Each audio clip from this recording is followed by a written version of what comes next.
In the golden age of television, few on-screen partnerships felt as authentic as Mary Tyler Moore and Dick Van Dyke on The Dick Van Dyke Show. Decades later, their chemistry still sparks conversation. Viewers didn't just see scripted dialogue, they saw warmth, rhythm, and emotional familiarity that felt lived in. That realism blurred the line between performance and reality, leading many to wonder whether the connection extended beyond the studio lights. Rumors grew not from scandalous evidence, but from the rare magic of two performers perfectly in sync. This documentary explores where those rumors began, what both actors actually said over the years, and why their bond continues to fascinate audiences. Rather than chasing gossip, we'll look at context, the culture of 1960s television, the pressures of fame, and the complicated space where professional chemistry meets human emotion. At its heart, this story is less about an alleged affair and more about how the public interprets intimacy when it unfolds on a screen millions invite into their homes each week. When Mary Tyler Moore was cast as Laura Petrie, she was still establishing herself in a competitive industry. Television in the early 1960s often portrayed wives as supportive background figures, but Laura felt refreshingly modern. She was intelligent, playful, and emotionally expressive without losing dignity. Moore brought subtlety to the role, an arched eyebrow, a perfectly timed pause, a laugh that felt spontaneous rather than rehearsed. Opposite her, Dick Van Dyke's Rob Petrie balanced physical comedy with genuine affection. Together, they created a marriage that felt believable. Audiences responded immediately. Letters poured into the network praising their dynamic and asking whether the two stars were married in real life. At a time when celebrity culture was carefully managed and access to actors was limited, viewers filled in the blanks with imagination. The realism of their performances planted the first seeds of speculation. What people were witnessing was not necessarily romance, but a rare artistic alignment that translated effortlessly through the camera lens. To understand the rumors, it helps to consider the era. In the 1960s, the public often conflated actors with the characters they portrayed. Sitcoms presented idealized domestic life, and viewers formed emotional attachments to fictional families. When a couple appeared deeply connected on screen, audiences sometimes assumed that bond must exist off-screen as well. Moore and Van Dyke's shared timing reinforced that illusion. They anticipated each other's rhythms, overlapping dialogue in ways that felt natural. Directors occasionally allowed laughter to linger because it enhanced authenticity. This looseness, unusual for the time, convinced many viewers that something unscripted was unfolding. Yet behind the scenes, professionalism guided their work. Rehearsals were disciplined, and both actors understood the responsibility of sustaining a weekly series. The rumors were not born from scandalous behavior, but from the public's desire to believe in a love story that extended beyond fiction.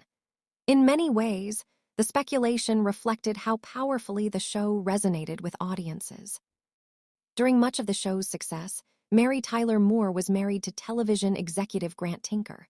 Her personal life, though not free from challenges, was grounded in career ambition and family responsibilities.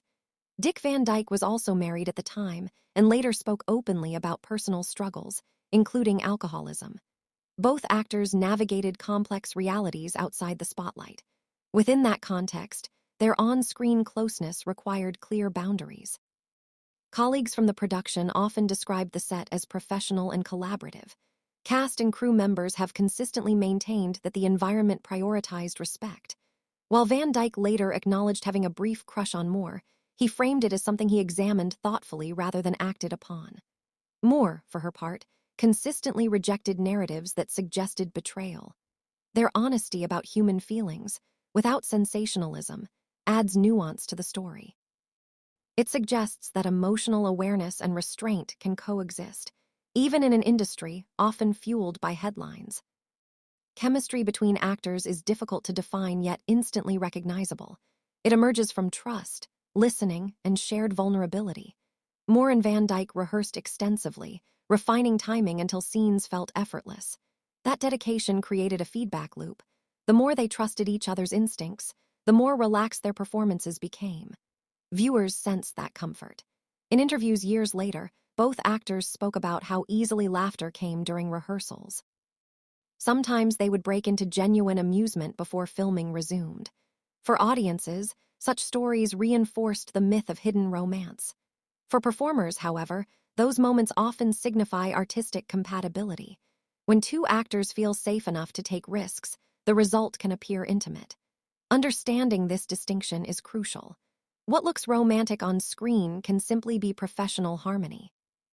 In Moore and Van Dyke's case, their ability to collaborate so fluidly may have been the true source of fascination, an example of creative partnership at its finest. Media coverage during the show's run sometimes amplified speculation. Entertainment journalism of the era relied on intrigue to maintain readership.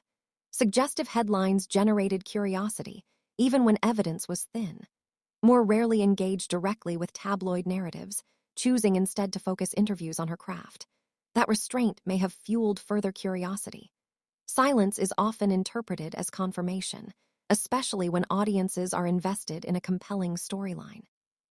Yet Moore's memoirs and later interviews reveal a woman deeply aware of public perception.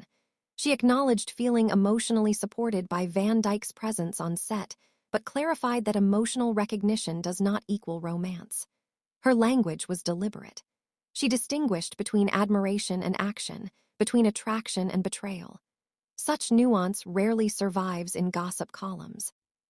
By revisiting her own words, we gain insight into how easily complexity can be reduced to rumor when filtered through sensational framing. Dick Van Dyke's reflections add another layer. In later years, he spoke candidly about developing a mild crush during the show's early seasons. Importantly, he described it as confusing rather than overwhelming. He even discussed those feelings with a therapist, seeking clarity about professional boundaries. His willingness to examine rather than indulge the emotion suggests maturity rather than scandal. Attraction can arise in collaborative environments, particularly when individuals share creative passion. The key distinction lies in choice. Van Dyke consistently emphasized that nothing inappropriate occurred. By framing the experience as a human moment rather than a hidden affair, he offered a perspective grounded in accountability. That honesty challenges the binary narratives often attached to celebrity stories. Instead of romance or denial, the truth may have been a fleeting awareness handled responsibly. Such accounts complicate gossip, but enrich understanding of how adults navigate complex emotions. The character of Laura Petrie played a powerful role in shaping public perception. She was affectionate, witty, and openly devoted to her husband. Viewers invested in her marriage sometimes projected those qualities onto Moore herself. When audiences see repeated expressions of tenderness, they may assume authenticity beyond performance. This phenomenon, known as parasocial attachment, intensifies when television enters private living rooms weekly. Laura became symbolic of modern partnership, and Moore's embodiment of that role blurred boundaries. For many fans, separating actress from character proved difficult. The stronger the fictional marriage appeared, the stronger the belief that something equally profound must connect the actors. In this sense, the rumors say as much about cultural expectations as they do about Moore and Van Dyke. Society often prefers simple explanations for powerful emotions. Romance offers a tidy narrative. Professional excellence is less dramatic, but often more accurate. Gender expectations also influence the narrative. During the 1960s and beyond, independent women in the public eye were frequently scrutinized. Moore's later success on The Mary Tyler Moore Show further cemented her image as a trailblazer. As she portrayed a single, career-focused woman, some critics revisited earlier rumors through a biased lens. Independence was sometimes misread as secrecy. Rather than celebrating her professional growth, certain commentators speculated about hidden personal stories. Moore handled such scrutiny with composure. She emphasized discipline and integrity, qualities she considered essential to longevity in entertainment. By refusing to exploit gossip for publicity, she protected both her reputation and her partnership with Van Dyke. That decision may have denied tabloids dramatic confirmation, but it preserved a legacy rooted in respect. As years passed, retrospectives on classic television reignited discussion about the duo's chemistry. Interviews conducted decades after the show ended reveal warmth and gratitude between them. Their mutual admiration endured, suggesting that whatever connection existed was grounded in shared history rather than unresolved tension. When Van Dyke spoke at events honoring Moore, his tributes focused on talent and kindness. He described her timing as impeccable and her generosity as unwavering. Such recollections highlight enduring friendship rather than lost romance. Memory often clarifies what rumor distorts. Looking back, their collaboration appears as a defining chapter in both careers, a partnership that elevated sitcom storytelling and expanded possibilities for female representation on television. Moore's personal life included profound joys and hardships. She experienced divorce, remarriage, and the tragic loss of her son. These events shaped her perspective on love and responsibility. In interviews, she spoke about the importance of boundaries and self-respect. Such reflections provide context for how she might have navigated feelings on set. Life experience often deepens awareness of consequences. Rather than romanticizing emotional intensity, Moore seemed to value steadiness. Her choices suggest that she prioritized long-term integrity over fleeting excitement. This approach aligns with her consistent denial of any affair. When evaluating rumors, understanding a person's values can be as important as examining external evidence.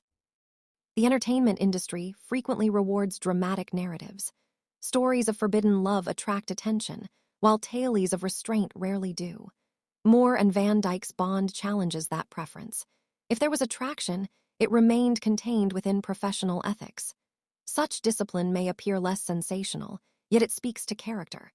Their ability to maintain respect while delivering convincing intimacy underscores the craft of acting. Performance requires emotional access without personal entanglement.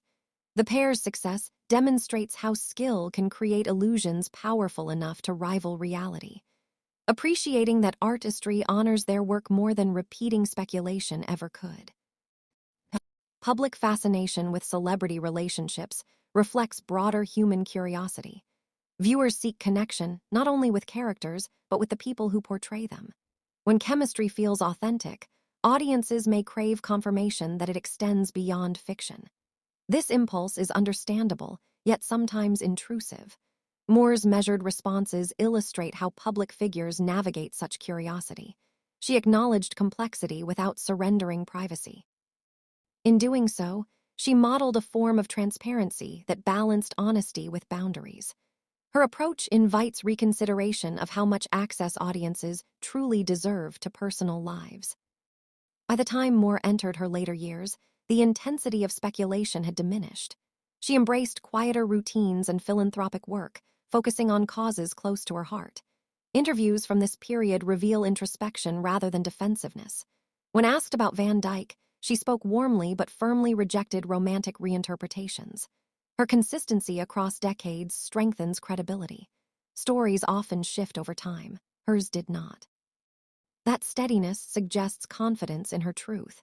It also reflects an understanding that rumors eventually fade, while reputation endures. Van Dyke's later comments mirrored Moore's tone.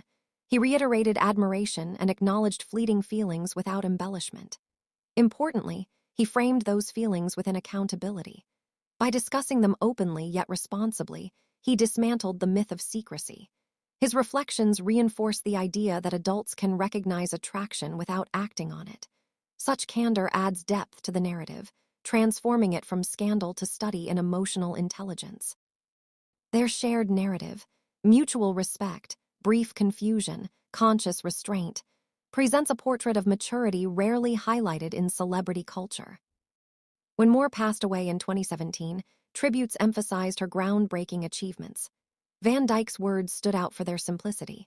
He spoke of gratitude, humor, and partnership. There was no hint of hidden drama, only acknowledgement of shared history. In moments of loss, authenticity tends to surface. His tribute underscored what endured: admiration and friendship. The absence of sensational revelation in such a public moment speaks volumes. If secrets had defined their relationship, that occasion might have invited disclosure. Instead, it reinforced a narrow